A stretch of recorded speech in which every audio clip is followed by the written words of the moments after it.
વડોદરાના તરસાલી વિસ્તારમાં બે કારો વચ્ચે અકસ્માત, કારમાંથી દારૂની બોટલો ઝડપાઈ। વડોદરા શહેરના તરસાલી વિસ્તારમાં મોડી રાત્રે બે કાર વચ્ચે અકસ્માત સર્જાયો હતો। પ્રાપ્ત માહિતી અનુસાર તરસાલીની મોતીનગર સોસાયટી સામે બનેલી આ ઘટનામાં પાછળથી પૂર ઝડપે આવતી કારે આગળ જતી અન્ય એક કારને જોરદાર ટક્કર મારી હતી। આ દુર્ઘટનામાં બંને વાહનોને ભારે નુકસાન પહોંચ્યું હોવાનું જાણવા મળ્યું છે। રાત્રિના સમયે અચાનક સર્જાયેલા અકસ્માતને પગલે રોડ પર અફરાતફરીનો માહોલ જોવા મળ્યો હતો। આ દુર્ઘટનામાં સૌથી ચોંકાવનારી બાબત એ સામે આવી છે કે ટક્કર મારનાર કારનો ચાલક કથિત રીતે નશાની હાલતમાં હતો।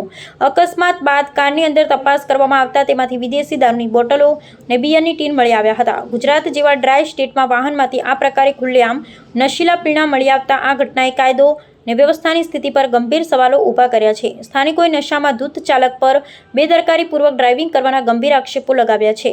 ઘટનાની ગંભીરતાને જોતા આસપાસના સ્થાનિક લોકોના ટોળા તાત્કાલિક ઘટના સ્થળે એકત્રિત થઈ ગયા હતા અને સમગ્ર બાબતની જાણ મકરપુરા પોલીસને કરવામાં આવી હતી। માહિતી મળતા જ મકરપુરા પોલીસનો કાફલો સ્થળ પર પહોંચી ગયો હતો અને પરિસ્થિતિને કાબૂમાં લીધી હતી। હાલમાં પોલીસે અકસ્માત સર્જવા તેમજ ગેરકાયદેસર દારૂની હેરાફેરી અને સેવનના મામલે સત્તાવાર ફરિયાદ નોંધી ચાલક વિરુદ્ધ કડક કાયદેસરની કાર્યવાહી હાથ ધરી છે।